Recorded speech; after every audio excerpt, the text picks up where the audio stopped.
What's up? Welcome back, guys. Simon Brax here, and I'm excited to share with you another Brax livecast episode, especially this one with Destaney, who you might have heard of, maybe not, but she's an expert at PPC. And since sharing it in the Facebook group live, of course, the response has been insane. Check out the comments here. People loved the video. They watched it 2-3 times. They took a lot of notes. So I'm excited to share it with you guys here. As usual, in the comments and in the description, there's the timestamps of what we talked about, so you can jump around, you can go back and watch a few things that you want to watch. But if you do want to join the next Brax Livecast and ask your questions live in the Facebook group, there's links in the description. I hope to see you guys in the next one. Again, very valuable episode. Watch the whole thing, and yes, enjoy.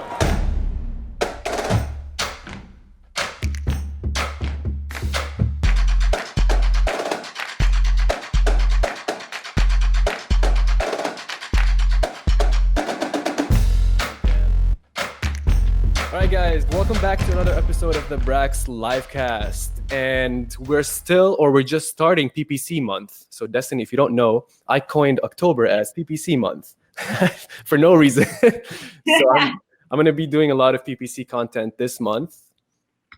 And you are a PPC expert, and that's why you're here, right? Correct. And so first of all, you want to share with everyone who you are? Yes. Who Destaney is and how we met? My name's Destaney. I honestly don't know how we met. It was probably through Mina, like everyone knows Mina in the group. Sure. Expert extrovert. We got connected through Mina, I believe, and we've just basically like networked, bounced ideas off each other, and here we are. A little bit background on me. I've been managing PPC for 3 years now. I actually got started managing PPC for a really large CPG company. So I had like 8 million a year budgets, and it was just crazy. A lot of top of the funnel traffic, a lot of display campaigns. I transitioned from that role into Better AMS, and we primarily focus on scaling 7 to 9 figure sellers, profitably, of course. So great transition. PPC is the only thing I know. So if you start asking questions on shipping and other analytics, I will revert that really quickly. So you get people asking you, you know so much about PPC, why not do it for yourself? And you're like, I just know PPC. Yes, 100%. Everyone's always like, if she was that good, she'd have a private label brand. No, not me at all. We can get to them and answer them. If you're watching this in the future, make sure to tune in on Wednesday at 7 p.m. so you can ask your questions live. And if I ever post this on YouTube, if you're watching this on YouTube, subscribe to the channel and join the Facebook group, the Brax Amazon FBA group, to join us on the next calls and ask your questions. So I posted in the group, Destaney, and I was like, hey guys, do you have any PPC questions? Thinking that I'll get a few questions, but we got like 60, 70 questions. So we're going to try to go through the main topics, try to go through the questions, and then try to go through the questions that come here live, right? And Awesome. I know you want to talk about a few things that we both want to talk about, obviously, but that a lot of people ask about usually. So we can start with PPC for beginners, as we're waiting for more people to come in. How does someone that doesn't know anything about PPC, someone who doesn't even know numbers maybe, how do they start? What do they do, and what's the essentials? So there's 3 really big things that I frequently get asked and that I see being referred to constantly in the group. Mina's all over it. He dives into a lot of the details. I basically wanted to kind of lay out what I do, what I've seen works for scale, and the foundational things that you guys need to be implementing.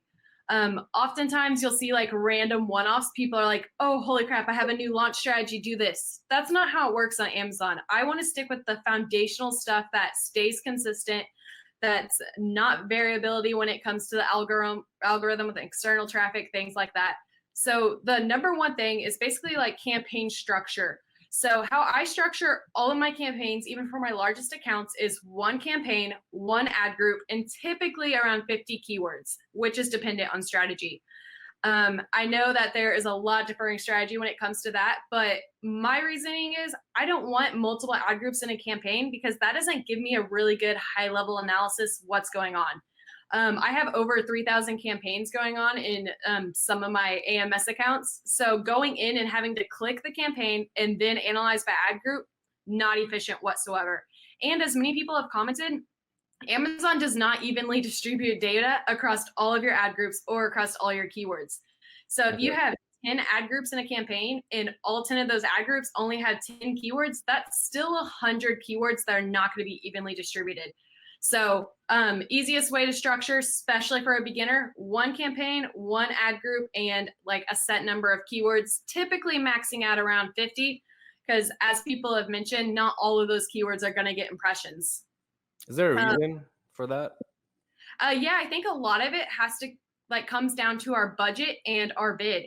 So on a small level, Amazon always recommends not to make a bid adjustment until you have around 18 or 20 clicks. That's kind of their data, that's their base level. So if you have 10 keywords and you're waiting on 20 clicks, that's 200 clicks. And if you're only bidding $1, which is a decent bid, that's can be competitive in certain niches, that's a lot of money. That's $200 down the drain without enough data to even adjust a bid before you convert. So I think that's the main reasoning. If you use that math at scale and you look at how many keywords you're running, your budget's never going to cover all of those. Now, even if you have an open budget, let's say you set like a $3,000 budget, all your keywords probably aren't going to get clicks. And that's because there's so many depending variables, whether or not you're indexing for that keyword, you have conversion history, you're bidding high enough. You could have like a one-off person bidding $20 on that placement that you're never going to win. So that's typically why we recommend structuring them that way. All right, so you go up to maximum 50 keywords per campaign per ad group and only one ad group per campaign. Yes, and that is strictly for efficiency and distribution of budgets. Which is pretty important. Yes. So, okay, some of the campaigns that beginners have to have, what do you think? Yeah, so 100% recommend starting with an auto campaign. Even at scale with $1 million in budget, we always start with the auto campaign. Main reason is you have the most ad inventory with auto placements. You know, they showed up in sponsored products related to this item. They show up in search. They show up in lightning deals if you have a lightning deal running. It's just, there's no reason not to run it. I will say that if you're a beginner and you start an auto campaign, more than likely it's not going to be profitable your first week. It's algorithm based. It's going to take time. And that's going to be really dependent on how great your listing is. If your listing doesn't have a lot of SEO oriented keywords, how's Amazon supposed to index your product? Yeah. Like everything's a flywheel, everything relates. So start with an auto campaign. I personally run 2 auto campaigns per products. And when I say products, I mean products that are in a variation. If they're 2 differing products, they're going to be in separate auto campaigns. Don't put completely irrelevant products in an auto campaign, then expect the algorithm to correlate your product to certain searches. Yep. So I do 1 low bid auto and then 1 higher bid auto. The main reason we do this is we just want to target different areas. So in a low bid auto, we're probably going to be shown on more long tail keywords just because that's where our bid range is. High bid auto, we're more likely going to show for those extremely top of the funnel major keywords. And what's a low bid and what's a high bid? Typically what I look for is what the suggested bid is and then drop it by 20 cents, or what the suggested bid is and increase it. But that is very, very dependent on your strategy. Mina made fun of me for this on the last video. But if you're focused extremely on profitability, then you should kind of know what your break even, what your conversion is. And I would set a much lower bid. That's my cat. Okay. Someone just asked how low is low, but yeah, that's pretty much the answer, right? Yeah, and if it has a suggested bid of $3, you can set a 17-cent bid. You're probably not going to get a ton of impressions. Mm-hmm. So just play it by ear. But if you can afford to have a $3 bid because you have a high ticket product, then do a $3 bid. Okay. All right, so that's the auto campaign. I just recently, I think this week, started another auto campaign. I always had one, and I used to have a tiny one, not a low bid, like a tiny, tiny one with like 10 cents just for testing. But now I'm doing like slightly higher and slightly lower, so 2 campaigns. Yes. I found really great success with that. You know that one of them is probably going to be a much higher ACOS, but it's just different targeting. You can still optimize that bid down, which is something I talk about as well as bid optimization, because that's one of the biggest mistakes I see being made in PPC. Yeah, we'll talk about that later. Let's now still talk about other campaigns to launch when you're a beginner. Yeah. When you're a baby seller. Little baby. Another big one is a major keyword manual campaign. So this is where strategy really differs, and you'll see a lot of gurus basically saying, this is how you need to launch, this is how you need to launch. I mean, you can always test those strategies and see if it works for you, but the thing is, by the time you learn a launch strategy, the algorithm's completely changing and something new will come along. So for a foundational campaign, what I typically do is I look for my top 10 major keywords. These are the keywords that people search that are my product. If I'm selling a garlic press, I need to be bidding on garlic press, steel garlic press, the top 10 major keywords. I usually run them in broad, phrase, and exact, and I will set a higher bid on those to make sure I win those placements, and I will put them in their own campaign, so that way from a high level perspective, again, I know that I am investing in this campaign, and it's probably going to be a higher ACOS. So broad, that's its own campaign. Phrase, that's its own full campaign, not even ad group. And you bid high on these, and you go up to 50 keywords, or that's less than 50 usually, or like? I typically do 10 keywords, 10 in broad, 10 in phrase, 10 in exact, just because it's going to be expensive, because these are the keywords that we really want to make sure we're winning placements for. Okay, these are top keywords that are the most relevant and highest search volume, right? Yeah, typically they're correlated, most relevant and highest search volume. But also, if you type in something in helium-10, that data is going to be a little bit skewed. Like, make sure you're not just using AI. Make sure you're using common sense. This is my product. This is my keyword. This is the placement I want to win. Okay. And if it's super, super crazy competitive, like let's say you're selling biotin and you have cherry flavored biotin gummies, add that cherry biotin. Like, micro targeting is fine. Just do what makes sense for your product, your category, and your price point. So I've heard that if you're launching and you target these keywords, these big important keywords, and you target with a high bid, and if it doesn't do well, it might hurt your ranking more than help you with either ranking or even sales, right? Yeah, I actually heard that. That's pretty recently. That was the big adjustment in launch strategy, that if you're not hitting a certain conversion threshold, it will hurt your ranking. That's one of those catch-22s where, yes, it may hurt your ranking, but you also want to be showing for that placement and get to the point where you convert really well. And that's from a foundational perspective, where it always goes back to the point that you better have a dang good listing if you're advertising your listing. Yeah. So would you wait to get a few reviews, or would you launch that from the start? Yeah, I would typically wait for a few reviews, especially for those major keyword campaigns, because that's going to be the most competitive. You know, auto, that's fine to go without. But if you're launching and ranking and really trying to push your indexation, those reviews are going to make a difference. Okay. All right. So automatic campaign and then manual top keywords. Yes. Did you see that list that I sent the other day?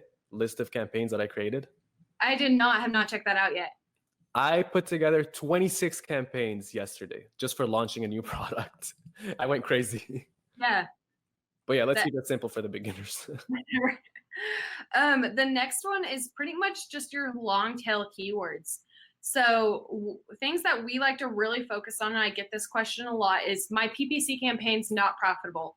I'll hop into their campaign and they're bidding on 5 of the most competitive keywords. And their kind of validation for that is, well, it's broad. So when you run a broad or auto, Amazon's like a shotgun approach. You know, they run your ad through 20 to 50 different keywords, and they figure out what works best or what costs them the most or cost you the most, and they continuously run your ad on that. If you pull those keywords out that are performing well and target them in a long tail variation, you're going to have direct control over your CPC rather than an auto campaign where it's flat CPC. You have direct control. You know what your conversion is, and you can target like micro targeting by flavor variation or pack size, things like that. Big sellers typically don't bid on those keywords just because they don't spend a lot of time. You know, their history proves it for them, so they don't need to. If you're a small seller, use long tail keywords. And there's the argument, well, we don't get a ton of impressions. You may not get a ton of impressions and clicks, but if you have 500 to 1,000 long tail keywords that are directly related to your product, those sales will start to add up and they'll really help your profitability. So how do you find these keywords? Multiple resources. So one of the really big ones that's been really cleaned up lately is using Amazon Suggested. So if you go to create an auto campaign, you put your ASIN in, Amazon suggests what keywords that you should bid on. Well, on a manual campaign, they'll suggest the ones that you need to bid on. You can copy that list, paste it into an Excel sheet, and then it'll give you a column full of keywords.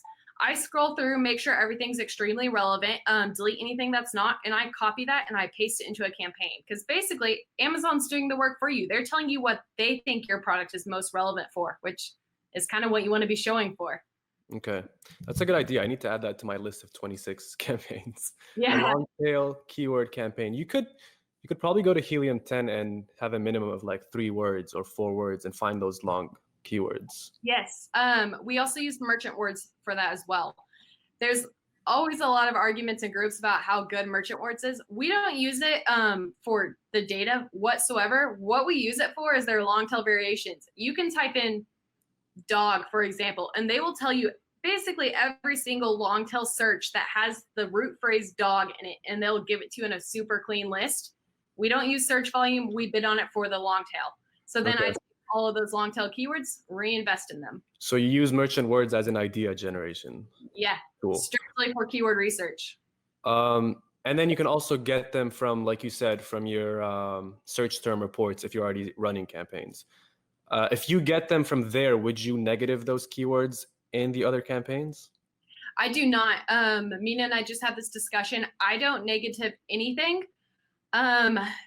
Primarily nothing. Primarily for the reason that I want my ad to be showing as much placements as possible, and I control bleeding keywords and profitability on the bid level. If you negate something, it's just never going to show again, even if there is some type of relevancy. I would rather bid 10 cents and be able to afford any possible conversions I get than negate a keyword and just never show for that again. Okay. We'll talk about optimization some more later, but it's more campaigns now for beginners, or is that it?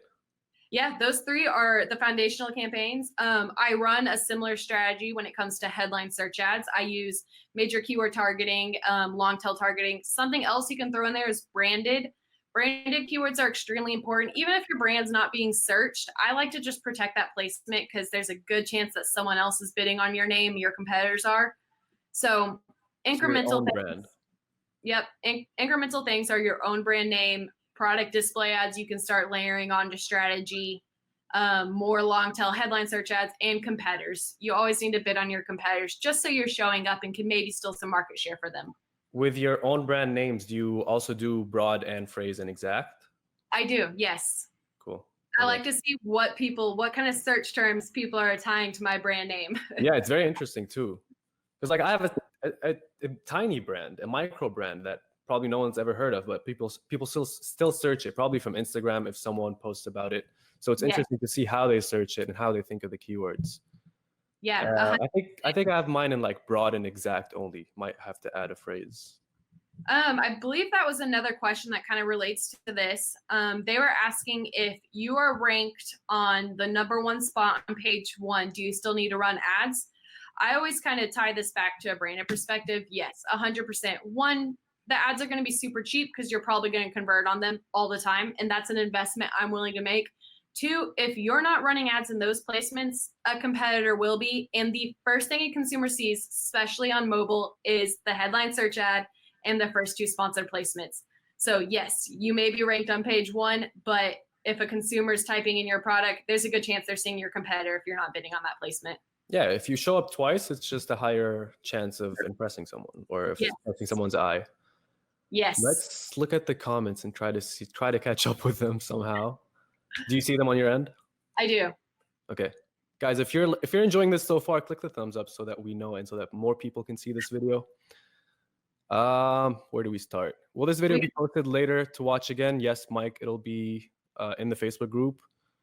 What's your bidding and placement strategy? Yeah, so I was going to touch on this. Honestly, for a beginner, I wouldn't recommend playing with placements too much. Just in terms of like bid plus, I always set fixed bids. I don't trust Amazon with any of my bid management whatsoever. So what does that mean exactly?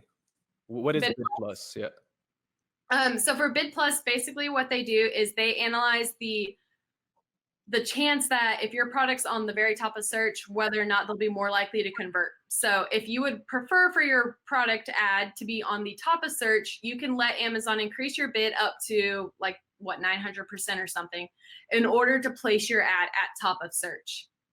So that's pretty much Bid Plus. I don't utilize it for pretty much anything unless that's a very specific strategy that we're going to put in a separate campaign and that we're going to test ourselves, just for the main reason that Amazon wants you to spend more. That's how they make money. We handle bid management completely internally. We don't rely on softwares and things for that reason. Mina would approve. Yes. Nancy says, what about bid down?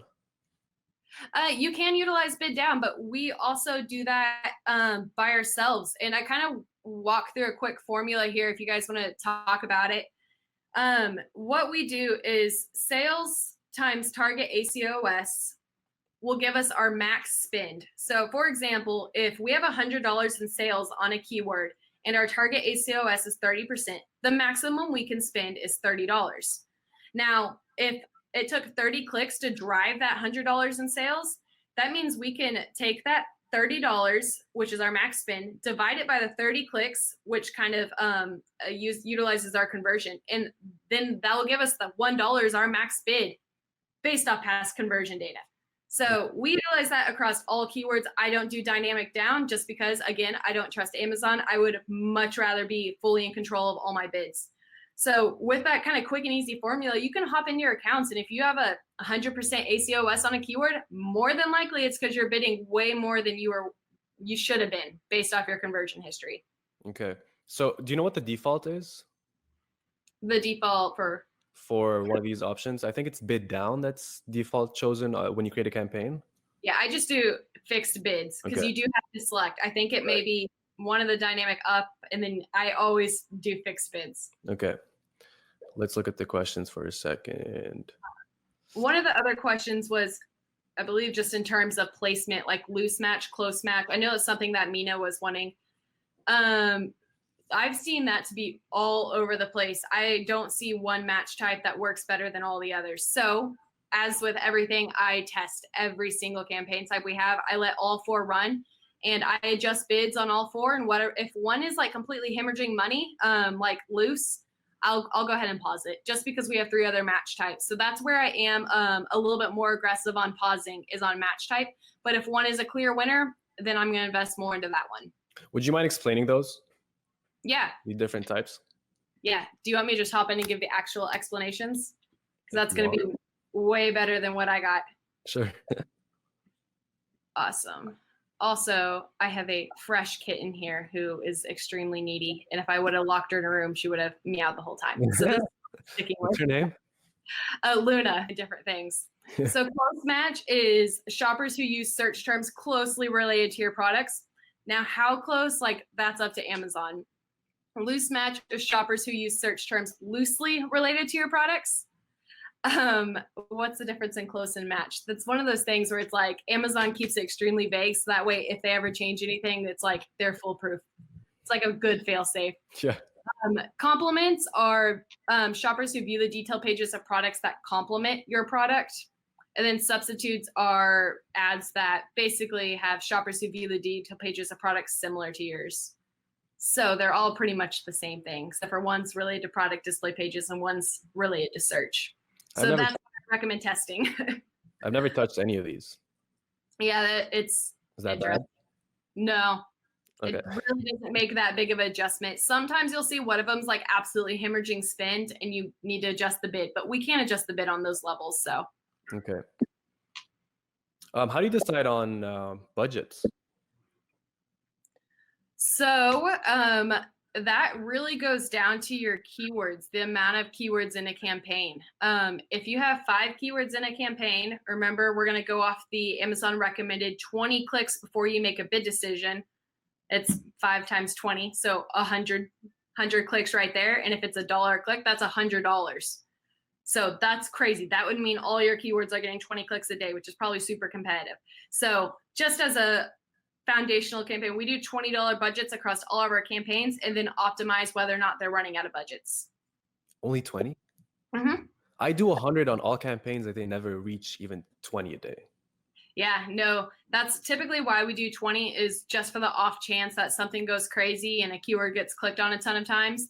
We adjust that frequently though, like on a daily basis, we'll go and adjust our budget to make sure it makes sense. But for foundational, I would start with 20 and then analyze your data. For the same reason is maybe you have a keyword in there that you think's relevant, but then you go and get 50 clicks, no conversion. That's $50 down the drain. If you're getting 50 clicks and no orders, it's probably room to justify pausing it or setting a 10-cent bid, which goes from $50 to 5 cents. Okay. And then how do you decide to raise or to change the budgets other than reaching the budget?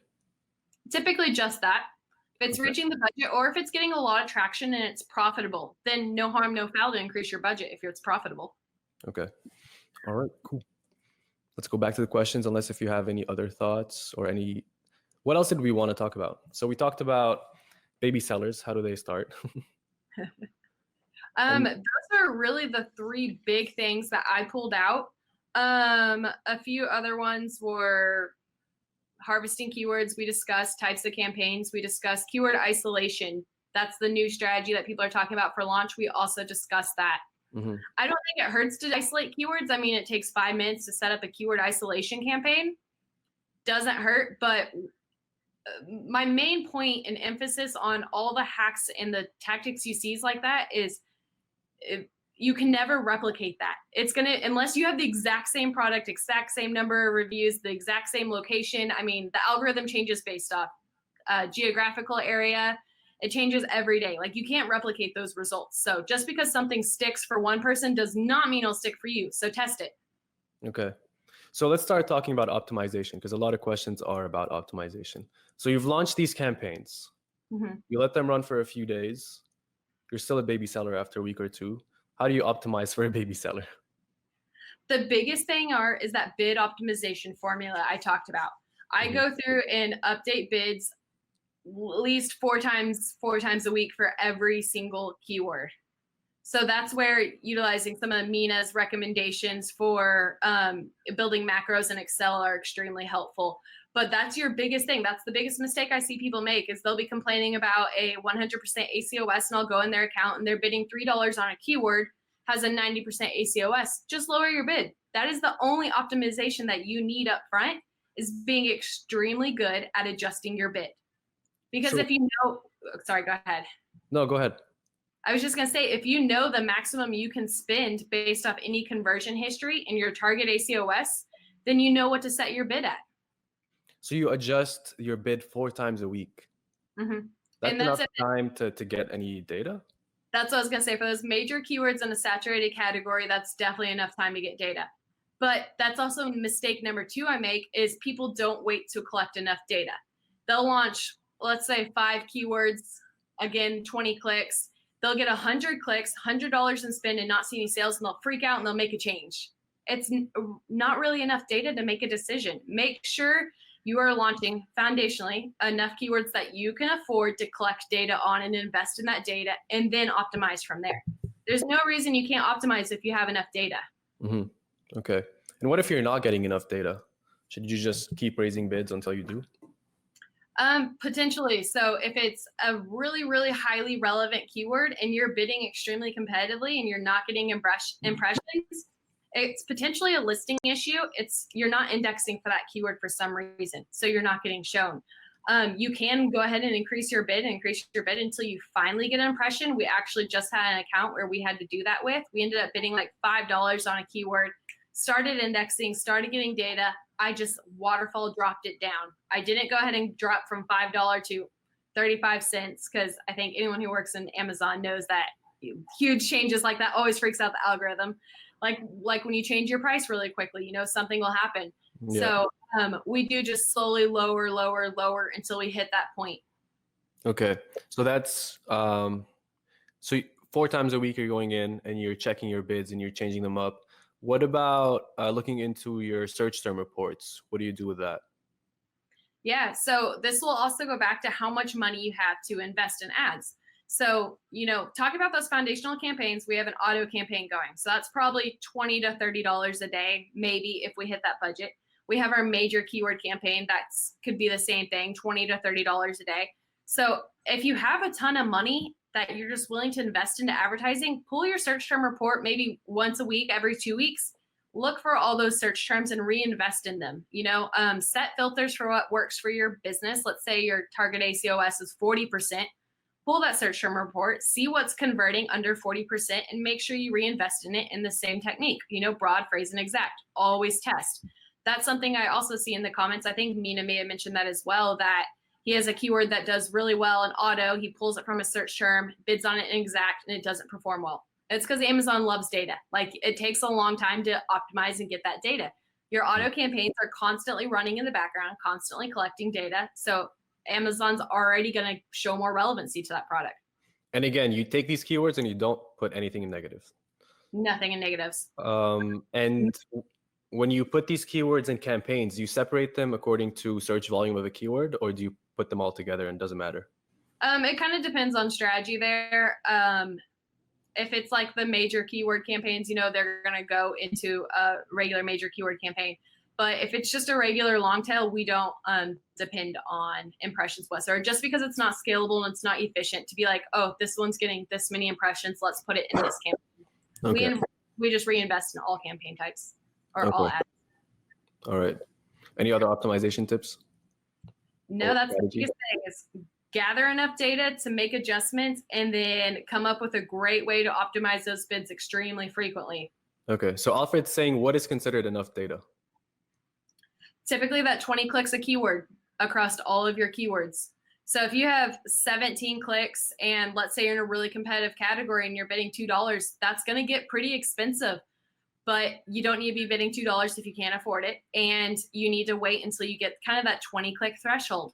Are you saying 20 clicks per campaign? Per keyword. 20 clicks per keyword? Mm-hmm. So you're letting it run until you get 20 clicks, even if it's 0 sales? Yeah, I mean, 17 clicks and 0 sales is really not enough data to make a decision at all. Like, that's a decent conversion rate for a lot of your long tail keywords. And that's where it comes down to lower your bid. If you're getting 17 clicks and you can't financially afford it due to your margins, just make sure you're bidding a little bit lower. So when you're adjusting bids, you're filtering for what has at least 20 clicks and not looking for anything under that. Yeah, clicks is typically the number one thing I filter by. I'll go top down from clicks because that will kind of let me know what has the most data. And guys, I'm not sure if we mentioned this, but I'm looking at their website now. And it says our track record is total ad spend $13.5 million. Total ad revenue 49.3 million. Average ROI 365%. Average ACOS 27.3%. Check out that first case study. That's what's crazy. That was just foundational campaigns for that case study. Wow. Yeah, I see some very interesting graphs. So how do we get beautiful ACOSs like this? Strictly really good bid management, really good keyword research. That 20 clicks thing is still like I used to go with 10 clicks at least before I do anything, and now I think I changed it to 5. I can't remember, but I do bulk sheets, and I have a formula that like I click one button and then it changes all the bids, and I think the criteria was at least 10 clicks. So highly recommend that method. Yes. 20 clicks? 20 clicks, depending on how many keywords you're bidding on, yeah. Okay. All right, questions. Guys, if we missed your question, post it again. I'm just trying to find some good ones. And I want to answer as many as possible, so post it again if I missed your question. Here's a decent call out. I want to mention related to this question. Many recommend not to bother with phrase, exact, and broad only thoughts, or exact and broad only thoughts. So I actually just did a deep dive into one of our biggest accounts with this. So this account's doing 2.6 million a month. When we started 6 months ago, they were doing around 60,000 a month. And this last month they hit 700,000. So it's a ton of data on the PPC side of things. So I actually pulled their search term report and I analyzed the conversion of broad, phrase, and exact. Broad was 4% higher ACOS than exact. So pretty much what we all know is broad's a little bit higher ACOS, but 3 times the sales. So I believe broad drove like 140,000 in sales at like a 27% ACOS. Phrase was like 100,000 in sales at a 22% ACOS, and exact was like, I want to say maybe like 70,000 in sales, but at like a 21% ACOS. So yes, your exact is typically more profitable, but your broad's going to get you a lot more data and a lot more sales, even if you're giving up 2% of your profitability for that. Yeah, I mean, a lower ACOS with less sales is probably not the best thing. It depends on what your goals are. Yes. Leon says, how long or how much data is enough data? We answered that. How many clicks and how much you spend? Yeah, we answered that too. Sufyan says, sometimes when you lower your bids, your product is displayed only on product pages and not on top of search first page. Is that okay? Yeah, that's okay. Just strictly because if you're lowering your bids, you need to be profitable. And profitability is probably your number one concern at this point.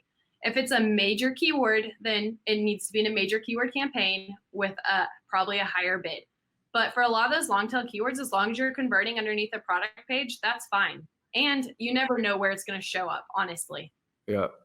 Just because on your search, that's where it's showing, there's a really good potential that someone else is searching it that doesn't have your IP address that's going to show up different.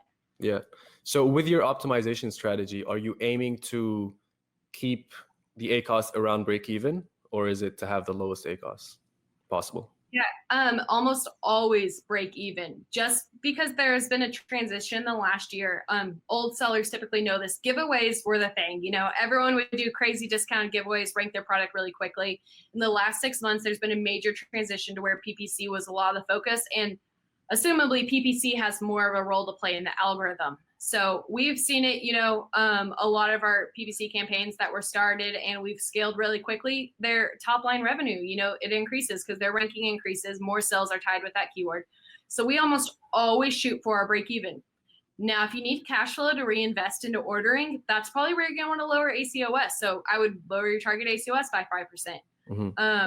But that also relies on strategy. If you're launching, it's probably going to be a higher ACOS that you're willing to invest in. Okay. So does that mean that you raise bids for if the ACOS is lower than your break even? Yes. Okay. Just to make sure we're getting more ad space since we're converting so well. Okay. Jerry says, what is the best way to rank up keyword with PPC? So it depends on who you talk to. I just, like I said, run those major keyword campaigns and their own campaigns, and I invest pretty heavily in them.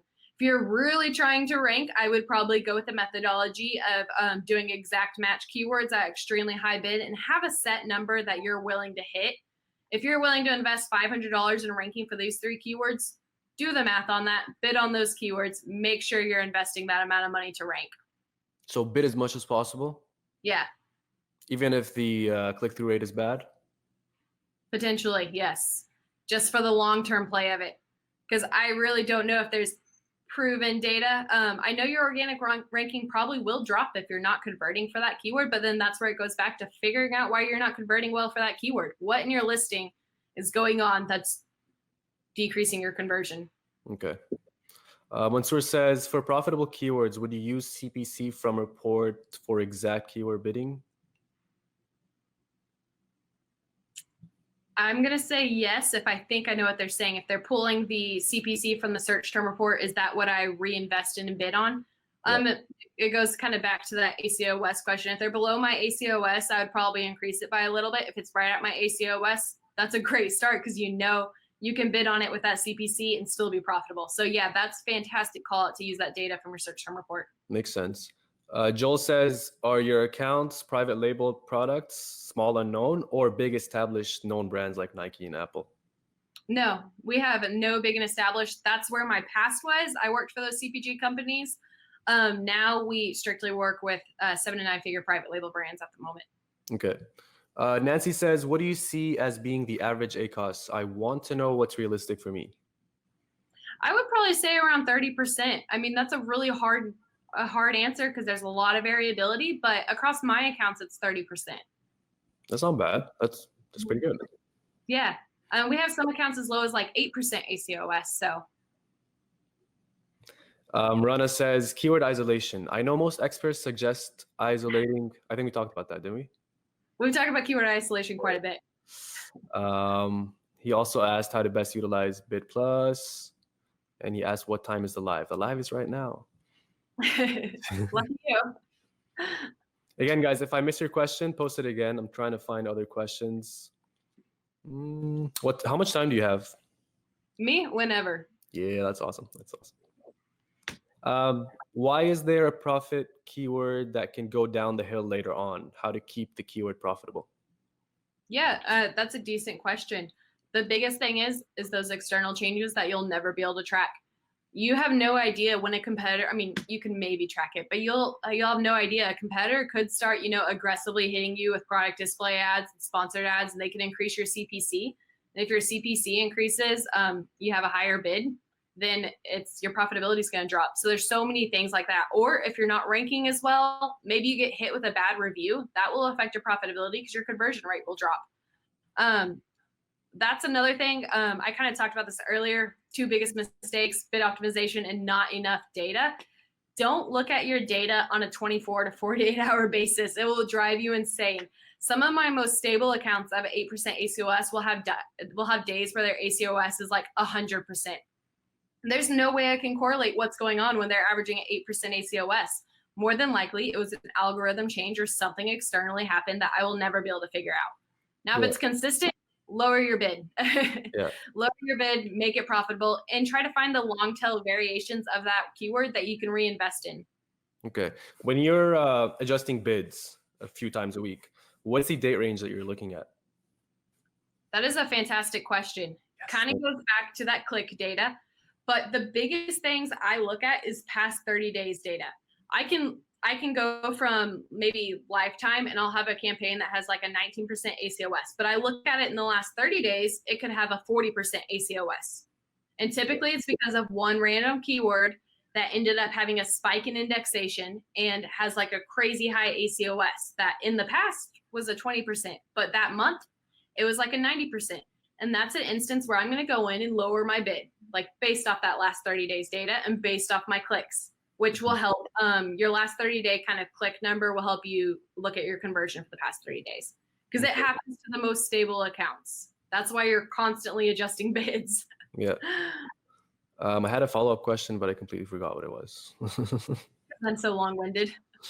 You mentioned that you always fix bid for PPC. How do you find that bid price? We talked a bit about it. So as a kind of a foundational thing, we talk about broad is almost always going to be the lowest CPC. So below your suggested.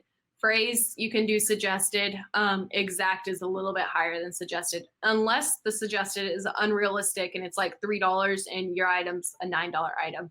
Then I would probably look at broad being 20 cents, phrase being 31 cents, exact being 42 cents, something like that. No distinct methodology because you don't have the data yet. So just do what you feel is best. I remembered my question. So when you're starting, your listing is very different than what it would be a few months later, right? Whether it's you improve the listing or you have more reviews, your conversion rate is going to get better and better. Would you go back and change anything in your campaigns to try to test things that didn't work in the past? Yeah, that's kind of a big call out. And that's why I don't negate keywords, and I typically don't pause keywords for this reason because of changes like that. Because I know there's instances where I paused a keyword and then I like turned it back on and holy crap, it's doing great now because I have reviews. So if you just lower your bids down until maybe you're not getting as many impressions, you can keep up with that improvement conversion. Where if it's paused, you're always going to think it was a terribly performing keyword because of its past history. And you're not going to want to turn it on because it looks like it's a 200% ACOS. Okay. So by optimizing bids down, you're able to see whether or not your conversion increases. Okay. So if you've lowered one of the bids so low to like 10 cents, 20 cents because it was horrible, would you one day raise it back to see if it does well? Yeah, especially if there's a really big change in the listing like you mentioned. Got it. All right, we got a few questions. So 4 times a week, you are looking at past 30 days of data? Yeah, right? Basically, yeah. San says, have 2 ASINs, 1 boys, 1 girls, same product. How can I negate between gender if you don't do negative targeting? Set up separate campaigns that are micro-targeting. So 1 campaign for your boy product, and all of those keywords need to be targeting boy products. Add them into your keywords. Even if it's like, let's say it's a boy shoe. I know if you're bidding on it in a broad broad match for shoe, boy's going to show up randomly, but you have no control of it. If you're bidding on exactly boy, toddler, shoe, you know it's only going to show up for boy products, and you can use your exact, you can use your phrase. At the off chance that some random broad keyword that they typed in, boy and girl shoe, it's not going to happen that often. Just make sure you're micro-targeting and bidding on those keywords. Pull them out of your auto campaign and make sure you have control over them. Okay. Leon says, how do you manage the same keywords in auto, broad, phrase, exact campaigns?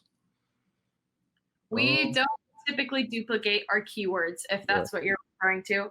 In an auto campaign, there's so many different placements that's why I don't negate anything in auto campaign. Because if I negate a keyword that's like dog toy, there's a chance that I'm not going to show up on a dog toy product page. I let that go. But when it comes to all my other campaigns, I typically don't run duplicate keywords in multiple campaigns. I typically keep campaigns very separate and make sure I dedupe them before I launch them into a new campaign. Okay. Yeah, it makes sense. Sufyan has a good question. He says, they say that sales on search term reports lag by 2 days. Do you suggest to not include the last 2 days or the whole last week? That's a fantastic question. I've actually ran into this issue with my most recent client. Attribution windows, like potentially 14 days now, I believe is what was reported in the last 2 weeks. So your spend in sales data, specifically your sales data, can completely change after 2 weeks. So if you ever backdate and look at your account, there's a chance that your ACOS is lower because a late conversion came in. So that's fantastic. Almost all reporting I do, I rarely look at the last 48 hours because it'll freak you out because your ACOS will be crazy high because it won't have all the sales added into the dashboard. So for the search term report, fantastic call out. So what would you do? I just don't include the last 48 hours of data. 48 hours. Mm-hmm. Got it. What's up, Lori? What's up, Nancy? What if one keyword in auto is bleeding you dry? It kind of depends on the instance there. Like I said, the majority of the time, I'm not going to negate a keyword. But if it's absolutely ridiculously getting a ton of impressions and it's not extremely relevant, then yeah, I would go ahead and negate it in the auto campaign. But bleeding you dry, does that mean like $5 to $10 or $50 to $100? $50 to $100, go ahead and negate it. So you'd rather fix that on the bid side. Mm-hmm. If it's in a broad phrase or like a regular manual campaign, 100%, I'll fix it on the bid side. Auto, not a ton of control over that. Okay. Cecilia says, if you have two products that are good for the same range of keywords, how do you set up the campaign? Yeah, so that's a great question. If they're close in price point as well, I go ahead and put them in the same campaign, especially if they're in the same variation. So from a variation perspective, if you have a random product in a campaign and they land on your landing page, they're going to see all your other products as well. So you might as well have them in the same sponsored product. Again, Amazon will not evenly distribute your keyword and spend traffic to every single product. They will choose the one that performs best and show it to that. So if they're not in a variation, I would possibly look at running them in two separate campaigns for that reason. If they are in a variation, no harm, no foul. Your consumer's going to land on a landing page and see all your products anyways. If they are in a variation, is it bad to start new campaigns? No, not necessarily. I just don't recommend bidding on the same keyword and same keywords in multiple campaigns that are driving to the same destination. Ooh, makes sense. Because I just launched a variation, but I treated it as if it's a new product. Yes. And that probably makes sense because it is a launch, so you're going to want to invest more money for those major keywords. Right. How do you deal with two products that are very similar functions, ingredients? How do you target and prevent collision overlap? Yeah. Same. So kind of a similar question, but where it comes to a difference in ingredients is micro-targeting by the flavors. That makes a huge difference. I would make sure you're micro-targeting long tail. Like, let's say you're doing a chocolate protein and a vanilla protein. If your keywords are protein, then you can bid with both your both your products in the ad because they're both protein. But if your keyword is chocolate protein, you don't want your vanilla protein shake in there. That's going to hurt your conversion. Make sure that your keywords are aligned with the product that you are targeting. Okay. Let's see. Everyone watching right now, how many products do you have selling right now? So we can see the level of you guys watching, so we can change our questions or answers, or not answers, questions. Julie says, for your three major keyword manual campaigns, you have 10 keyword for broad, then 10 different ones for phrase, and 10 different ones for exact. They're not different. Yeah, typically. That 10 isn't a hard set number. If you feel like that there's only 5 keywords that you really majorly want to rank for initially, then only run it on those 5. It really kind of comes down to what ones you feel like that if a consumer typed in that search term and your product showed up on number 1, it would make the most sense. But I think she's saying 10 different keywords. No, it's the 10 same broad, 10 same phrase, 10 same exact. Sorry. If that's what she meant. I could be wrong. Nancy, if it's a main keyword and it's getting clicks and not converting, is that a follow-up to another question? I don't know. All right, so we have some answers. Nancy, 1, 6 products, 1 product, 5 products, 1, 1, 1, 2, 1, 12 campaigns, 2 products on its way. Nice. Just about to launch in the next 30 days, first product. Yeah, That's Lori, if you didn't see the first part of the video, that'd be a very good way to launch your product and prepare your PPC campaigns. Sidhu says, let's say you target metal straws and you have a good ACOS for that exact, but Amazon will target also metal straw without S. And the problem that you have high ACOS, and if you want to add it to negative exact, you'll get no impressions because Amazon will also treat metal straws like negative also. Do not negate relevant keywords ever, even if it has a bad ACOS. So, for example, on metal straw versus metal straws, just lower your bid on the one that's not converting well. Lower it to your break even. That's my biggest recommendation. I mean, yeah, don't negate a keyword like that, please. Yeah, because if it's an exact campaign, it would target both, right? Straws and straw. Mm-hmm. It doesn't only take one. Yeah. Julie says that's what I meant.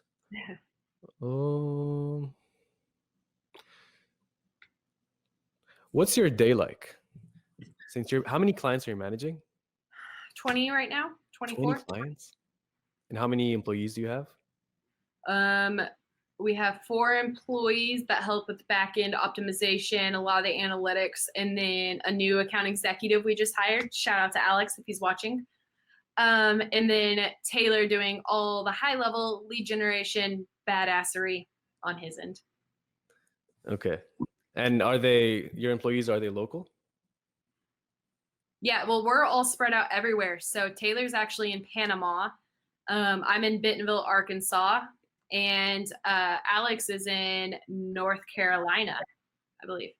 So all over the place, which is pretty cool. And how do you manage 20? So 20 clients. That's why you have 3,000 campaigns. Yes, it's absolutely insane because we do manage sponsored products, sponsored brands. And at the scale we're managing right now, we do a lot of work with display teams. So we're doing off-platform retargeting, video and search, managing all of that. So a lot of calls, a lot of meetings, a lot of differentiating strategy. We manage strategy on terms of brands, on terms of competitor targeting, things like that. Oh, good question. Which one? How do you use ASIN targeting? Yeah. So, we didn't talk much about that. No, this is one of those incremental things that can be extremely helpful, but don't recommend for a foundational strategy. Keyword or ASIN targeting is absolutely fantastic if you have a competitive advantage. If you have no reviews and your price point's the same, I probably would not target anyone. But if you have a standout competitive advantage, absolutely use it. A good way for how we actually pull our ASINs is we basically stick with a keyword. Like let's say we're selling Nike shoes. No, Nike shoes is a terrible idea. Red shoes. We would type in red shoes in the search bar and we would target every single product that's ranked on the page 1 that we have a competitive advantage over or a similar price point. So we'd put those all in an ASIN targeting campaign. Yes, it's a little bit work to open up all of those tabs, click your ASINs. You can build a scraper to do that, which is what we ended up doing. But Helium 10 does that very well. Cerebro. Yes. Or sorry, Black Box. Yes. So just basically make sure you're targeting products you have a competitive advantage over. Whether it be your listing, your enhanced brand content, your reviews, your price, things like that. So you guys built a scraper? Yeah. Is it just for you guys to use? Yes. So the way that I do these campaigns, the async campaigns, same thing. I find a competitive advantage. Usually it's either less reviews, that would be one campaign, or a lower rating. Even if they have more reviews but a lower rating, that could be an advantage. Or if I'm selling a bundle, I find the ones that are not bundled. Yes. But yeah, like you said, competitive advantage. And I also target the top sellers just to see if I can steal their traffic, because they have a lot of traffic and I want that. Another really decent strategy to use is selling products that aren't necessarily fully congruent with your product, but that can be bought with your product. So think frequently bought together section. So if you're looking at Nike shoes, target Nike socks with the product display ad. There's a really good chance that someone's going to buy socks with their shoes. Think of the same thing on a small scale, you know? Those That's a two very really good idea, yeah. and also run product display ads on your own products if you have variations. That's one of those like micro tips that does really well. Yeah, I just launched that last week or this week, but I haven't seen them yet. I'm trying to check my listing to see it. Yeah, and always remember that ASIN targeting and product display ads are going to get pretty low impression because someone has to click into the page you're targeting and then click on your product. So it's going to be a lot less sales, but it's really great defensive technique for your own ASINs, really great for increasing market share on competitors, things like that. Yeah, I've seen the ACOS on these is pretty good if you choose the right competitors. Yes. Yes. We have a few questions. Let me check them out. Joel says, does she sell on Amazon? Why or why not? I do not. I got started in PPC straight out of college. Literally, I went from bartending 3 years ago to managing PPC campaigns at a company that scaled extremely quickly. And at the end of my time, I was managing around $10 million in PPC spend for like one specific brand. And then I had a lot of really large CPG brands on top of that. So I transitioned from that to the role I'm at now with Better AMS, which is foundational PPC campaigns for like 7 to 9 figure sellers.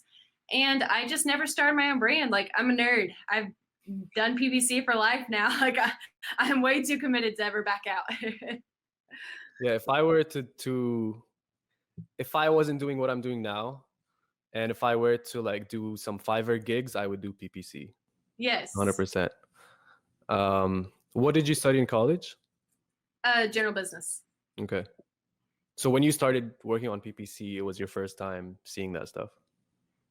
Yeah, and it was a lot. I mean, I did some work in Google AdWords, just like basically just getting certified and learning it.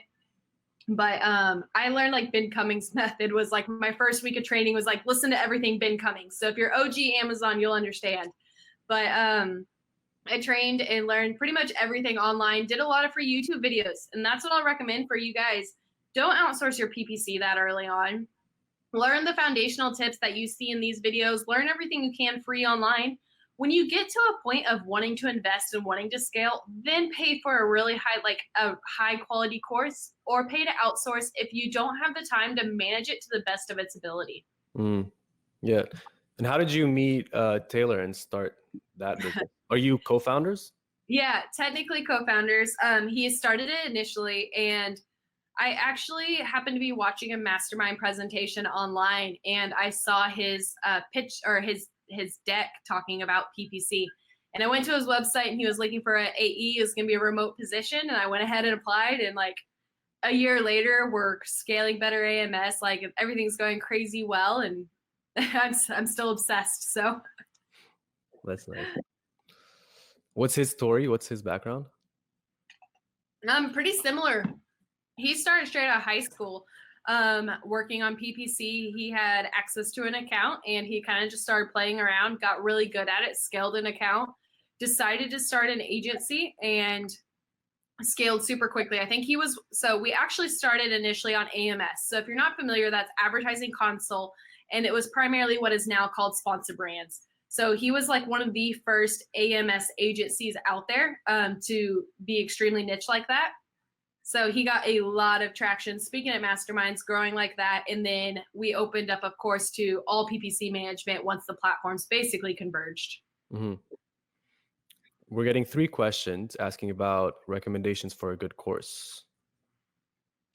Oh, so if you're really in-depth, if you have really in-depth understanding of PPC, I almost always recommend Sean Smith's PPC AMS Accelerator. 1, because it sets you up for scale, and 2, it's extremely in-depth. He walks through every single back-end thing that you probably don't even ever want to learn. But if you're obsessed with PPC and you want to run it most efficiently and at scale, highly recommend taking his course. If you're not quite at that level, honestly, I would probably spend a lot of time with people like Samer and Mina and really focus on all the free content you can get, because that's what you need. You don't need to pay anyone for a lot of this content. If you want a one-on-one coach, that's something that you can look at, and I would recommend going that route if you learn better that way. Most of the content you can learn by trial and error and watching videos. Yeah. Mina's been posting a lot of videos in the group, and he's working on some more content for PPC.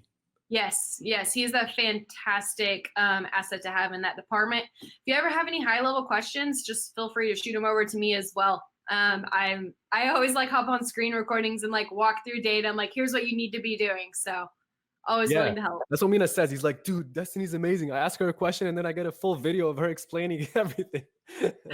Yeah, the other day, I like fully pulled a search term report, like deleted all the keywords so we couldn't see exactly what the brand was. And I walked through like everything, like broad, phrase, exact, this, yeah. Where can people find you if they want to ask you these questions? Oh, Facebook, LinkedIn. My LinkedIn, I post a lot of quality content, and I feel like people I are. heard you're an influencer on LinkedIn. That you're almost famous there. Yeah, I don't know what happened there. My stuff converts really well on LinkedIn. On Facebook, I feel like everyone's like, I don't want to see more Amazon, but for some people, it does extremely well. I don't get a ton of traction on that platform. Wow. Yeah, Gary Vee's been saying LinkedIn, so he's also been saying TikTok, so maybe try TikTok as well. I mean, this space, why not? With some PPC knowledge. Right. Someone says auto campaign with $50 versus auto campaign with $5. Your recommendation, please. I'm not sure if he means bid or budget. Yeah, budgets are kind of a vanity metric on Amazon. They don't influence a lot. I would stick with a $20 budget if that's what you can afford. If you can afford to spend $20 a day across 30 days, then go for it. Like, that's fantastic. You can always optimize after you get data. If it's not doing really well up front and you're just throwing away money, lower it to $5, wait for the algorithm to get a little bit better, and then go from there. A budget of $5, what's that going to do? Not much. If you're at 10 cents a click, maybe. So, with the same bids, and say they're reasonable bids, if you have a $20 budget and then if you have a $100 budget, wouldn't Amazon treat or wouldn't Amazon do stuff differently? Hypothetically, with a bigger budget, aren't you telling Amazon, hey, you have a lot of room to go find me stuff, go run wild? Hypothetically, from working on accounts I have, I always feel like Amazon gives more relevancy to bids on a keyword level than they do budgets. I know that we've definitely tested this with like $5,000 a day budgets just to see what would happen. Didn't really influence anything at a regular bid. If we increase bid, we got a lot more impressions, but budget, I really think, is primarily a budget cap. I haven't seen a ton of differentiation on that. Okay. I think it makes a ton of sense from your perspective, but I haven't seen it in the data as much. Okay. Sufyan says, when you pull up some ASINs from the auto campaign, is it okay to add them to a manual ASIN targeting campaign, even if we can't negative them? Well, even if you can negative them, she's going to say don't negative them. Yeah. No, it's a fantastic thing to do, especially if you're converting on them. If you haven't converted, maybe check them out and look at the product and see why you're not converting. Maybe this product is a competitive advantage. It'll give you an EBC idea that you don't know about. But always reinvest in the ASINs pulled from your search term report and the product targeting. That's fantastic. Okay. Next question. Someone says, dumb question. What exactly is a mastermind? I keep hearing that term a lot. Not a dumb question. I feel like that's very Amazon specific that people call themselves masterminds. And what's a mentor? Masterminds, mentors, gurus. If they have any posts that start with hack or ranking trick, then they're probably a guru or a mastermind. Masterminds are literally just, I feel like, groups of people like us that are in the data, in the weeds, investing on Amazon, testing new things, and networking. That's what a mastermind is. We're technically in a mastermind together. Yeah, and it's fantastic. Yeah. There's a quick question. Amazon has accepted my trademark a few hours ago. Any tips for enhanced brand content and brand ads? So EBC, I'm not going to give you a ton, although I do see this question asked pretty often. Is EBC basically influence the algorithm? Nothing in your EBC is SEO oriented, so that's a no. But since you do have your trademark, you now have headline ads and potentially display ads if they're rolled out in your account. Headline ads are fantastic. Now, they typically only drive 30% of the sales that your sponsored products drive, but it's a great branded play. It's a great way to advertise your full array of ASINs, and it's just the #1 ad that people see when they type anything into Amazon. So definitely run your headline search ads. Don't overthink it. Run it to the same methodology as your sponsored products. Use your sponsored products data and make sure you're running your headline ads in tangent with your sponsored products. Is it the same idea of like keyword targeting? Yep, 100%. Everything's almost the exact same, except for you don't have auto campaigns. Why am I not doing this? I don't know, but it's fantastic. That's how we got started, and that could be a whole another 2 hours of discussion is headline ads. All right, we'll talk about that next time. And I have some homework for tonight. Christian says, skincare product in 3 sizes, small, medium, and large. Does it make sense to only advertise the small variation in many different campaigns to increase the click-through rate? Lower price equals higher CTR. If not, how would you target and optimize all these different variations in all the campaigns we're talking about in this episode? So that is great methodology there. Just thinking about that, your click-through rate probably is going to increase.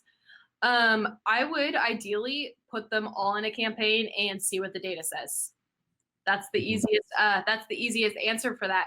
It won't hurt. They're all going to the exact same landing page. But put them all in a campaign and see what one's the top performer, and make sure then only advertise that one. Because like you said, they are going to go to the same landing page. They're going to see all 3 of them in the variation, so it doesn't hurt. I think that would be a great method to test. And from mindset perspective, it makes a ton of sense. But why not test and get the data to back it? So what I'm getting from this is that this is not rocket science. No, just utilize the data. It's literally giving you the answers. Yep. Questions. Guys, if you have any last questions, let us know. I think we've been running for an hour now. We're having a lot of fun, so we'd love to spend another hour if Destaney has the energy. I have the energy. But if you guys have any questions, or if we did not answer your question, post them in the comments and let us know if you have how this is going. There's 38 people watching, which is, I think, it's a new record for these videos. So Destaney, people are loving your advice. We need to do a follow-up of like very specific things to talk about. We can dive into sponsored brands next time. Yes. Is there anything else for beginners? So let's say this is a video for beginners. Mm-hmm. So that we can move on from it next time. Nothing really that I feel like we haven't covered. Keyword research, they give you a lot of the data. You technically probably don't need to pay for any tools up front if you don't have them already. You can use your suggested from Amazon for keyword research and just use your brain. That's the biggest one. A lot of people, try to rely solely on a tool, and tools can't do the analysis that we can. Go through your keywords, make sure they make sense to you. Type them into Amazon and see what comes up. And if it's not a category that your product would come up in, you're going to have a terrible conversion rate. So utilize that. Like I said, I love merchant words because it's a cheap tool and it provides a really good insights and long tail variations. Just clarify that you're not looking at the data in case someone didn't watch the earlier part of the video. Do not get set on the volume because it's probably going to be 100% inaccurate. just look for the long tail variations that they give you. Use your search term report. That is the most important report that you need in all of Amazon advertising. Oh yeah, let's talk about reports. What are the reports that you look at? So typically that's the most important one, is a search term report. I look at the keyword report on the sponsored brand side of things to see what keywords I'm running. That's pretty much it. Business report I utilize for my ads, just to kind of go through and see what our top performing are through the business report, kind of analyze conversion from that and see how it relates to the advertising side. That's kind of in depth. Okay. Everything else, pull from your campaign manager. Yeah. I use the bulk reports for bid management, and I use the search term reports for finding keywords. Anything else? Also, for newbies as well, you can't backdate hardly any data on Amazon advertising. So if you hop into your search term report and you want to get the last 6 months of searches, they're not going to give it to you. So I highly recommend, if you're like in a small scale and this makes sense for you, at the end of every month, wait until like the 3rd day of the next month and pull last month's reporting. So pull your search term report, pull your keyword report, and save it somewhere, just so that way you have it, just so you can analyze the data. Amazon does not make that easy. So what I do is I literally have a Google sheet that has spend, sales, ACOS, clicks, impressions, and I just update it monthly. If not, you have to use the graph that they give you to literally scroll up, like copy paste that number, and it's a pain. So you might as well pull it at the end of every month, but give it 48 hours to do attribution. Yeah. We were talking about writing or searching on Amazon and seeing what they suggest. There's a tool called AMZ Suggestion Expander, which is a free tool. Have you used it? I have not. I'm going to write it. It sort of expands the suggestions. It shows you more and more.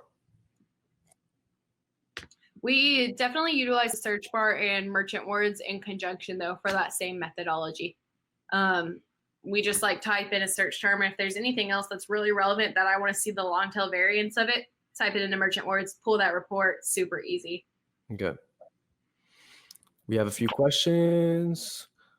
Rana says, I was offline for a bit, not sure if someone asked yet or not. What about day parting? I do not do any day parting whatsoever. What does that mean? So day parting is primarily kind of something that's been talked about recently, where you pause bids or pause your keywords throughout the day. So hypothetically, if you're selling to, maybe your target demographic is 30-year-old men, you could pause your keywords during the day while they're in the office and then turn your campaigns on at night while they're shopping. Not a ton of data on this. I know that there are some people that have utilized this, and I've kind of spoken with them, but it's one of those things that you have so many external changes that you never know if it's worth it. So if it's worth your time and you have a lot of free time and you want to test day parting, test it. Like, it's really easy to get the data. After 7 days, you should be able to tell a difference. If you don't have a lot of time, then it's going to make an incremental change. It may increase your profitability. Doesn't that mess up the algorithm? Yeah, from what we've seen in the past, pausing campaigns and pausing keywords usually like takes longer to restart at that profitability level. If we ever pause anything, it takes like at least 3 days to get back to the ACOS, because we'll see an initial spike. Yeah, and then imagine doing that every day then. Yeah, which I know, like Danny, I'm pretty sure Danny McMillan's tested that, and I think that's what his team does for some accounts, and they saw good results. But it doesn't make sense for me, because your target demographic could be shopping at any point in time. So unless it was like something very specific where you know they're only shopping on Sundays or at 8 a.m. And geographically, it doesn't make a ton of sense to me either, because if I'm changing it in Central Time but someone's shopping somewhere else, it's going to be and then there's a lag in the adjustment time as well. So it's like, it's not a precise method whatsoever. Javi says, I don't know if this has been asked before, but what about moving keyword from one campaign to the other? I don't move keyword campaigns primarily for the data reason that we just talked about. If it's performing extremely well in one campaign, I don't want to move it. If it's performing well in a broad match and I don't have it running an exact match, I would move it and like launch it in exact, but I always test all 3 match types no matter what. So I just don't prefer to move it because I don't like pauses. Yeah. When I first started, I learned from somewhere, I can't remember from where, that they do per campaign 3 ad groups of broad, exact, and phrase, and then they find the winners from there and then take them to a profit campaign. Mm-hmm. But then that's actually how I got trained as well. Yeah. What do you think about that? You're losing all of that data relevancy that was tied to that keyword already. And I kind of mentioned this in the past. I am leaning towards the fact that the algorithm is really invested on the keyword level. So if you have a keyword that's running really well, has a ton of conversion history, but then you launch that keyword in a new campaign, that campaign's starting fresh. You have to rebuild up that conversion history. And maybe, you know, your other keyword was performing really well because a competitor wasn't in the market yet. So it did really well, converted really well. Now it still does really well. But if you put it into a new campaign and it's starting extremely fresh, there's maybe new competitors and you're not going to convert as well. So that keyword will never get that correlation that the past keyword did. So I always let keywords that are doing well stay. Like there's no reason for me to mess it up and move it anywhere else. Yeah. Now that I think about it, it doesn't make that much sense. Yeah. Let's see. For me, only broad campaign has sales. Exact and phrase do not work. I would be really interested to see what your bidding is, because typically campaigns just don't work. You're typically not bidding enough. You didn't start high enough and work your way down like we discussed if you are in an extremely competitive space. When you say don't work, are they getting impressions or are they just not converting well? Javi says, I meant if I'm splitting keyword by search volume and due to lack of data, I put it on a low. I need to find your first question first. I think he may be talking about he's the one that moves keywords possibly. Yeah. Do you get the question? Just don't move keywords. Done. Even if it's based off like search volume, I wouldn't recommend moving. Maybe if they're not getting any impressions whatsoever in a certain campaign because of how Amazon's distributing your budget, you could potentially move them into a new campaign and test setting a really, really high bid. That's something you can do. I don't think that would be a problem, but I haven't seen that big of a difference in performance. If it's not getting impressions in one campaign with an open budget and a high bid, it's probably not going to get impressions in another campaign, but test it. That's one of those no harm, no foul situations. 100% I do, because the targeting is completely different. When I say duplicate, I mean same keyword, same match type. Yeah. I don't see that it hurts having it in broad, phrase, and exact because it is different targeting. Okay. Someone says, what if you leave your listing open and you're out of inventory? Leave PPC on or off? If you're out of inventory, your PPC will be ineligible, so you're fine. Don't worry, man. You'll be fine. We'll be okay. You'll be okay. All right, so it's pretty simple, huh? You have a few campaigns that you create at first, right? And then you start creating more campaigns from keywords that you find. Mm-hmm. And then your main focus is to play with the bids, to get your ACOS to break even. Is that the whole recap of the whole video? Yeah, pretty good synopsis. The biggest mistakes, I'll kind of recap that I see, is your campaign structure is super confusing. You're not doing one campaign, one ad type, and a certain amount of keywords. That's a really big one, because then it just gets confusing as hell and you don't know what's running where. And from a high level perspective, you can't analyze your data. Second big mistake, not managing bids appropriately. If you just do the math on it, you can figure out what you're willing to invest to break even based off any of your conversion data. Now, if you have no data whatsoever, start low, work your way up, collect data. 3, this is kind of a big one as well. If you're a new seller and this is foundational and you're only wanting to spend $500 a month, do not launch 500 keywords. That makes no sense. You will never collect data across all of those keywords. Start small. Start with an auto campaign because it has the most ad placement. It collects data for you. Start with a major keyword campaign if you can afford to invest in those keywords. And then start with maybe 10 to 20 keywords that are super relevant and figure out where your bid works. Yeah, that's a good question. Where is it? Yeah, Sufyan says, is it okay to lower bids when you're almost out of stock? I would love to hear your thoughts. I have that question too. When you're almost running out of stock, typically we say not to hurt your conversion rate or any of your data so that you don't lose ranking. So don't slow down sales. Yeah, that's a really good question. You could definitely lower your bids. You can also pause some of your campaigns that are not performing as well and only leave your top performing campaigns running, strictly for the purpose that you don't want to go out of stock, extremely quickly. Yes, your data may be skewed a little bit when you turn your campaigns back on because they'll have to restart, re-optimize, things like that. But that's the price to pay to make sure that you don't run out of inventory. So lowering bids, fantastic method. The only issue with that is you're going to have to go back in and remember to increase the bids. Or what I typically do is I pause all campaigns that are even slightly above our target ACOS, and I just stick with the most profitable ones that I can keep running in the background, and I just lower my budget.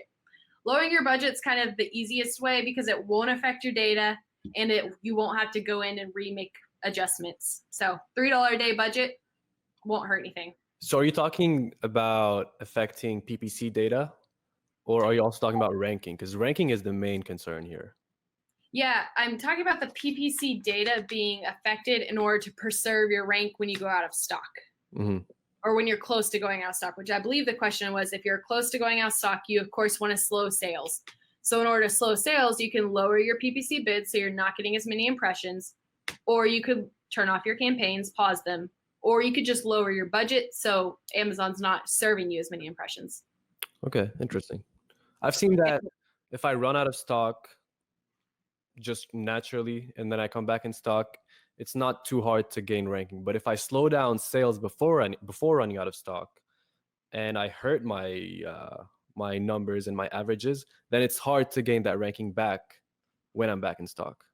See, I have no insights on the actual inventory and ranking side. That's just from the PPC perspective. You're trying to slow sales down. Yeah. That's what I would do. That's why I wanted to differentiate between them just to make sure.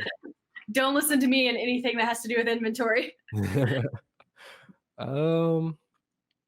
Sasha says, any better product than Helium 10 to find keywords? I think she said, what's it called? Yeah, not necessarily better, but cheaper is merchant words. So if you already use Helium 10, I wouldn't pay for anything. I would just get creative on how you use your searches and then using suggested keywords that Amazon gives you. Again, merchant words, not because its numbers are good, but because it's an idea generation tool. Yes, gives you fantastic long tail keywords. Pedro says, normally doing your strategy, when do you see ranking to page 1 happen to top keywords and long tail keywords? Too many variables for me to give you an accurate answer. Good answer. There's no way I can answer that accurately. A lot of it's going to depend on saturation of your category, exactly how much you're spending and how well you're converting on those major keywords, as we discussed. Nancy says, won't lowering bids and only having 50 keywords per campaign going to mean impressions come down to nothing? Depends on how much you lower them. So catch 22 here, if you have 50 clicks and no sales, you probably want to lower your bid. But if you're not converting well on that keyword anyways, then do you really want to get that many impressions? It's kind of one of those scenarios. Now, if it's extremely relevant keyword and you're not converting, then you need to figure out why you're not converting. But yeah, lower impressions for sure. But that's why we run so many keywords in our campaigns. I mean, Steven mentioned this on the last call with Mina. We run a ton of keywords. So we have probably like 1,000 keywords, like is our minimum on a lot of our campaigns. So even though they're low impression, those incremental sales that we are getting profitably because our bid's so low really start to add up. Where is that question? I just found one. Darren says, not PPC related, but if you're going out of stock, should you close your listing or leave it as it is? I'd say close. Javi says, I've noticed at least in Spain, Helium 10 underestimates the search volume of almost all long tails of my competitor, according to my own PPC data. We ran a similar test And we've noticed that with most tools are pretty much way off on search volumes. That's not even something we typically take into account. It's too much work for too little return. Yeah, sometimes we do separate out, like if it's an extremely long tail keyword, we'll put long tail keywords in their own campaign just so we know that they're low impression, but that's pretty accurate. We've seen that in other marketplaces as well. Are they off in terms of how close is it as a number, or if you're comparing two keywords, this one is twice as much as the other one and they're off on that factor? Does that make sense? It does make sense. Like related one-to-one. Yeah. We found they're pretty off on both. I mean, if you're ranking like from a pyramid from high to low, they're more accurate than what the actual search volume numbers are. Okay. But it's also not that easy to tell, because even if we're running it on a PPC campaign, there's a chance that there's other people bidding on the same placement. So we're not winning it 100% of the time. So we can't accurately see what the impressions are. If that makes sense. That's a little in the weeds there, but. All right, guys, if you don't have any more questions, feel free to reach out to Destaney on Facebook after this or anytime. Or what? I was just in my head, I was imagining like 100 messages. Of, like, expect that. Actually, if you guys want to be very helpful, then ask the question in the Facebook group and tag Destaney. This way, everyone else will benefit from the question. But if it's very specific, then I guess you should reach out to her. She'd be more than happy to help. And anything else? Oh, are you starting a YouTube channel? Considering it. Honestly, if I did, I think it'd be a format like this, where it's like, submit your questions, I will answer this. Because I can offer advice and solutions all damn day, but if it's not helping with your questions, then it's pointless. Yeah, that's true. Yeah, it really works doing this. I'm not sure how you would bring some traffic to it at first, but you can figure it out. Yeah. We can work together on a few things. Heck yeah. Figure it out. So if she starts a YouTube channel, or if you're watching this in the future, her YouTube might be in the description below. If you're watching this on YouTube, then guys, click the thumbs up. Even on Facebook, guys, click the thumbs up right here if you enjoyed this. And if you're on YouTube, subscribe and click on the bell to get notified when I post. This is video 2 of PPC month. I think I have 2 more coming, hopefully, if I have time. Do you have any suggestions on who to bring on? Yeah, I have a few. I'll send them over. Cool. Let's see if there's any final questions. Damn, they keep coming. I know, we could be here all night. Yeah, we did the outro. Now we can just hang out. When running PPC, should we follow Jungle Scout's suggested bid or Amazon's suggested bid? I typically just use Amazon's, but also, like I said, make sure you're using your own discretion. If it's a ridiculous bid that you will never be profitable on, even with 100% conversion rate, lower it. When do you give up on a keyword? Around 35 clicks. Because with what ACOS? It kind of depends on the conversion rate. So if it has 100% ACOS and I lower it down to 10 cents and we're still converting terribly, then I would definitely kill it. I consider killing a keyword. I let impressions kill a keyword more than I personally pause a keyword. I wait until our bid's so freaking low that it's not getting impressions. And at that point, I know it's not going to work because it's impossible to draw decent conversion on. Yeah. No, I do not move keywords. It just kills the data. If it's performing well, don't move it. When running PPC, I just read this one. Yeah, go ahead. 1 auto campaign with $50 daily, or 10 auto campaigns with $5 daily. If they're all the same product, put them in 1 auto campaign with a $50 a day. I think it'll just really make your account disorganized doing 10 auto campaigns with $5 daily. Well, that's a good question for you. Pedro says, if I want to pursue a career in the PPC world, what route would you suggest someone takes? Course, class, or marketing degree, or something else? I wouldn't pay for a marketing degree. I would do a bunch of stuff like this. And the number one way to learn is to get access to an account. which isn't easy unless you're a seller or if you know a bunch of people that are sellers.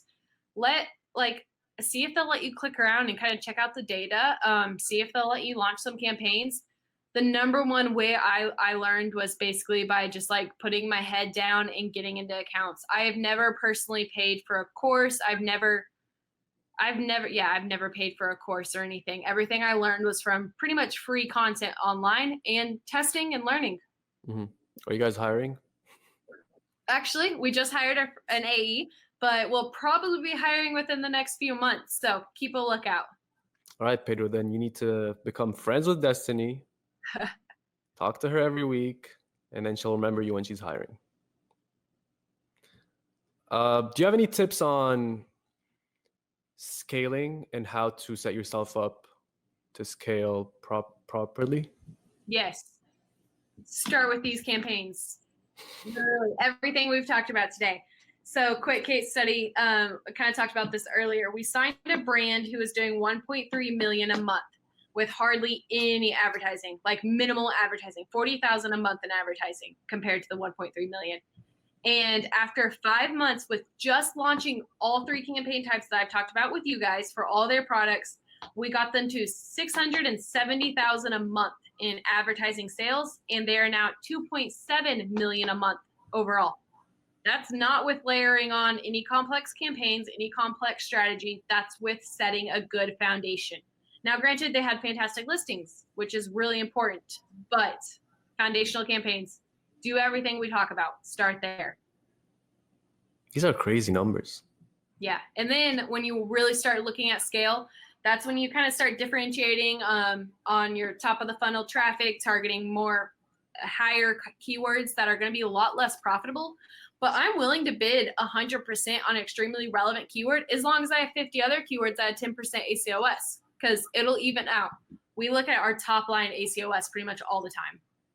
So it's very possible that you guys are getting these results because you're playing with your bids 4 times a week. Yeah, and that's if we have data. Now, if you're hardly collecting any data, don't adjust your bids 4 times a week. But if you're getting those increase in 20 clicks per day, and really starting to stack on that data, that's when you really need to watch closely and make those types of micro adjustments. Okay, that could be another metric of like if you get, when you get 20 clicks on a keyword, then adjust. Yeah. 1000%. That's my primary focus. Okay. A few questions. Do you charge clients per ASIN? We do not. No, that would be your clients. Like, what's the size of the companies? So one of our biggest client in terms of ASINs launches 100 ASINs a month. So trying to keep up with that is absolutely insane. What? Yeah, it's our biggest client in terms of ASINs. They have, I'm assuming, like 500 ASINs running right now. So it's been pretty crazy. A lot of them are variations though. So what's your smallest client? Typically our smallest clients do around 40,000 a month. And that's a flat retainer, or possibly sometimes we do an ad rev model. It kind of just depends on what works best for the relationship. I know a lot of people kind of freak out at ad revenue model because that's what like Takeometrics and some of the other companies do, and it gets really crazy. But if we do look at an ad rev model, it's because we want to prove that we can increase sales by this much, and it gives us incentive to continuously increase sales within our target ACOS, of course. We don't do an ad rev model. We don't charge if we're not within that target ACOS. If it's reasonable. Does that mean taking a percentage of the revenue? Of advertising revenue. Okay. Strictly advertising. Strictly, yeah.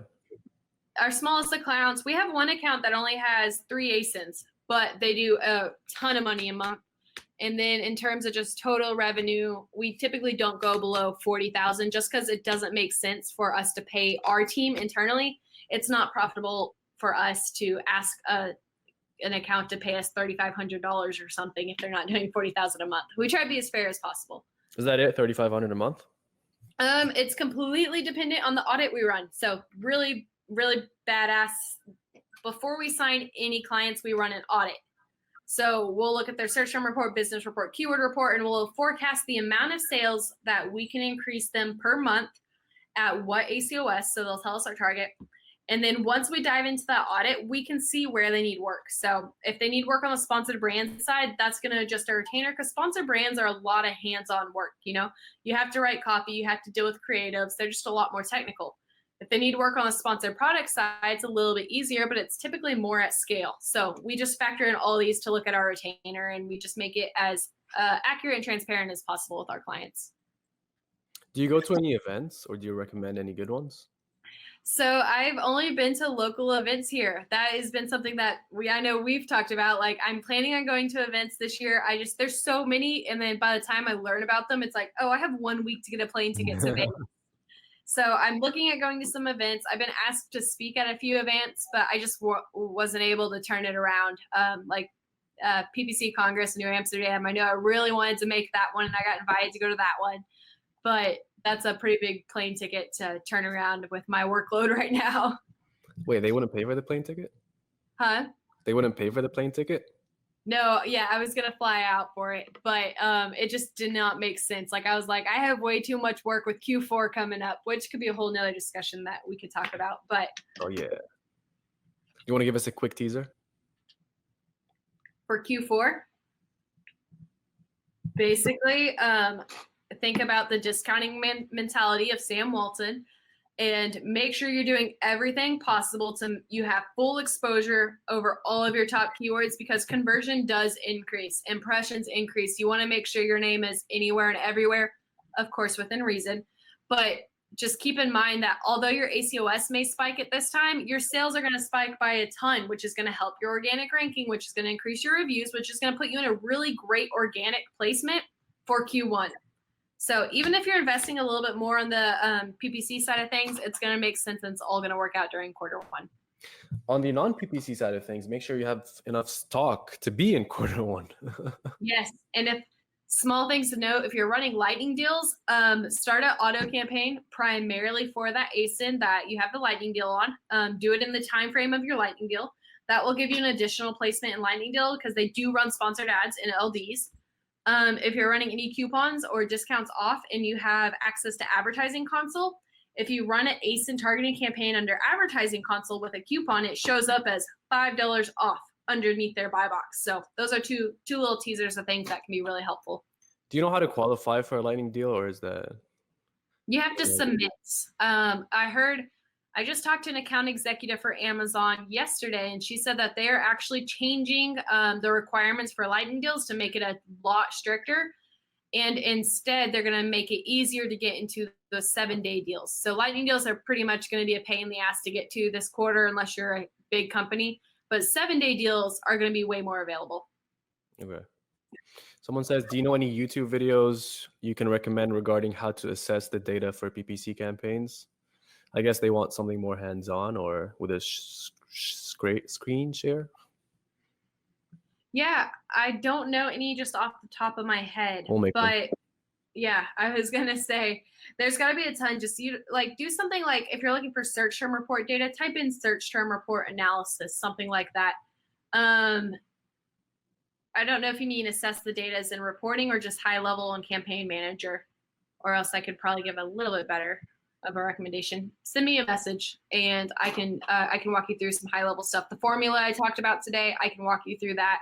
That's data on the keyword level. Just shoot me a message with a little bit more clarification and I'll help out. Yeah, and maybe we'll do some more technical videos later.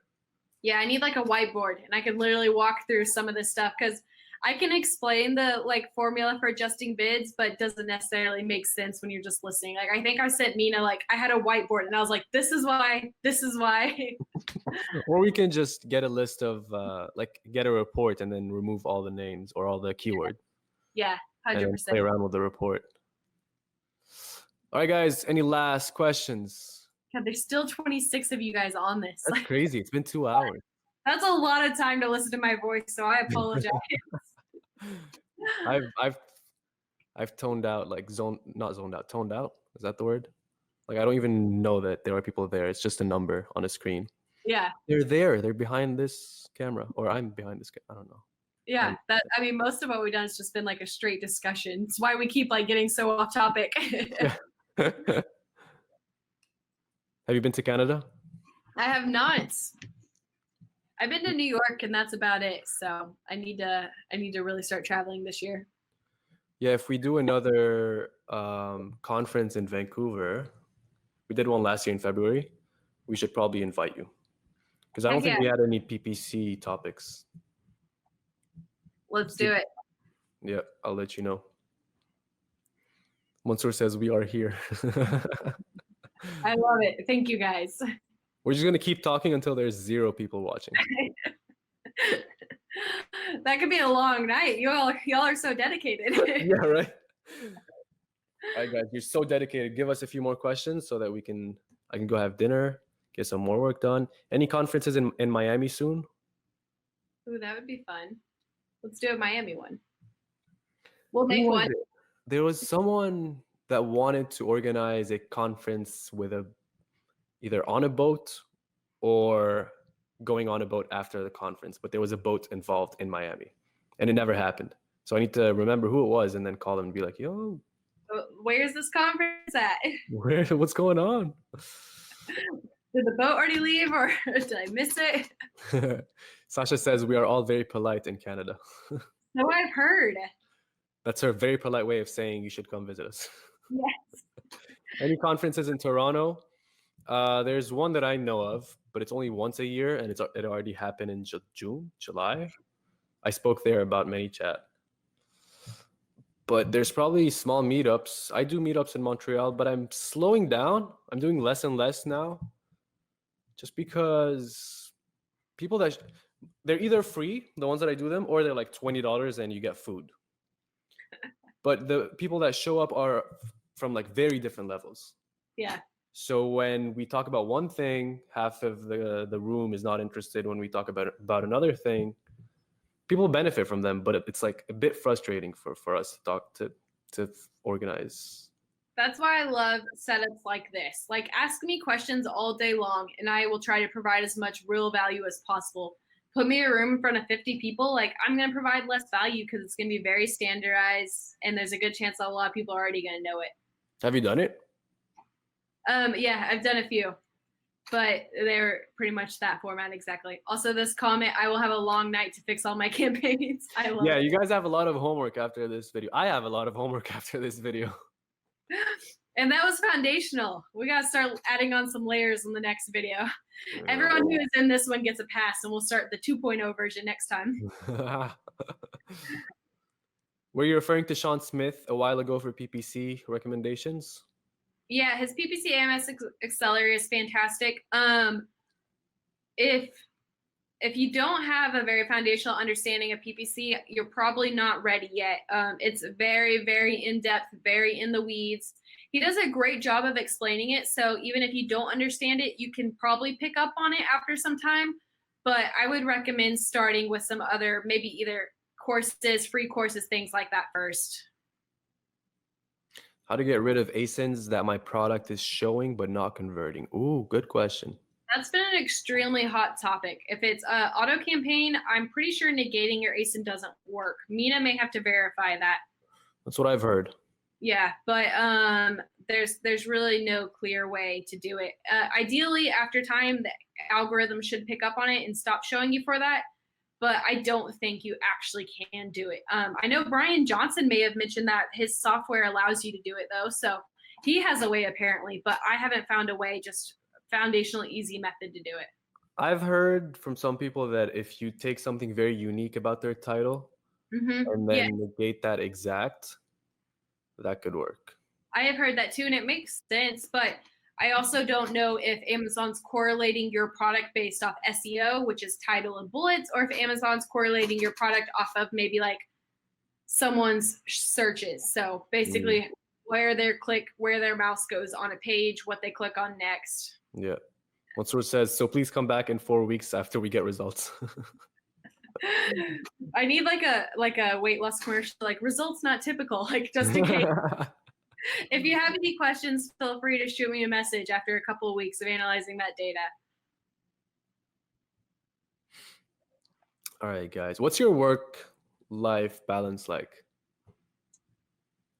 I feel like am 24/7 tied to PPC and tied to my accounts because I mean we're growing so quickly. Everyone in the e-com space knows that right now. Every day something changes. Amazon has a new rollout. Like for example, we manage all of Amazon advertising. Well, in the next 3 months, supposedly they're rolling out self-serve video. That's going to completely change the game for all of us and for what I do. Like I'm going to need to add videography services somehow. And if it's not creating videos, I'm going to need to manage, the campaigns on that level. So right now I'm pretty much always tied to it. So what is that they're adding? Self-serve video ads. So if you've ever been searching on Amazon and you've seen a video play in a sponsored placement, that's because that's an ad type. Right now it's beta and you have to have a $35,000 campaign minimum to run it. But it's supposed to be rolling out as completely self-serve by the end of Q4. So things like that are what keeps me on my toes. It's constantly changing. It should be the biggest Q4 e-commerce has ever seen. So I'm doing a lot of prep for that right now. I'm very excited. But in terms of my life, I have 2 cats. I have a lot of friends. I play slow pitch softball. So I'm not always working. That's good. Because you can work all day and all night, especially on PPC. Yeah. And do you work from home? I do. I have clients in Hong Kong. Oh, so you don't sleep. Yeah. So my schedule is a lot of variability. I mean, I try to stick with like an 8 to 6 schedule. But normally it's like I'm on the computer from 8 to 9:30 and 9 to 10. Just a lot of hurry up and wait. Wow. Where do you see the number of people watching? Are you looking on Facebook or? No, I'm on Be Live. Oh, I see it now. You have to hover over. Yeah. I see it. There's 19 people watching. I'm telling you guys, we're going to talk and talk until you guys all leave. You guys better start exiting out so quick. Because I'm getting hungry. All right, we'll give you one more. We just gave one. 30 more seconds if you have any questions. I'm going to drink some water while you guys think about your questions.